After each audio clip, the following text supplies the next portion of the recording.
I start off by doing my rakes, fascias, and soffits. This is generally out of a need for scheduling the project, because as soon as I have rakes and fascias done, that means I can call the roofers in to start applying roofing and drip edge metal.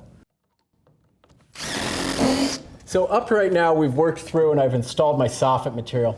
The soffit's made out of a 4x8 sheet of 1/2-inch PVC. We've gone ahead and we've installed our fascia here at this point. And the way this whole assembly comes together is I have a 1/2-inch groove plowed in the backside of my rakes and fascias, and I let my soffit come past my framing by about 1/4 of an inch. What this does is it locks here into this groove, and you're not going to have to come back and caulk any gaps that happen during assembly. And when there's expansion and contraction across the width of the soffit material, it's going to be taken up inside of this groove. So I left this one out when I installed that first piece of fascia, so that as my miter comes together, if I need to vary the pressure on that screw a little bit to make sure that my miter tightens up nicely, I have that ability. So the 4x8 sheet materials and any of these other PVC dimensions, they work with your standard woodworking tools.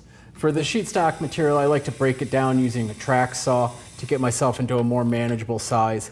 But any general woodworking tool, routers, miter saws, table saws are all applicable on this material, and it machines really well. A special consideration when working with this material is that it creates a lot of dust that's difficult to clean up.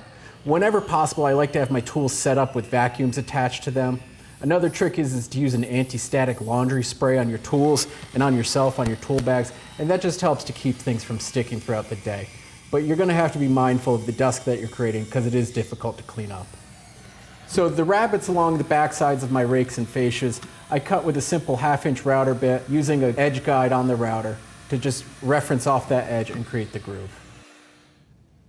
With this assembly, with the miter coming together, using the Cortex screws can be a little too much stress on the pieces and it can pull your miter open.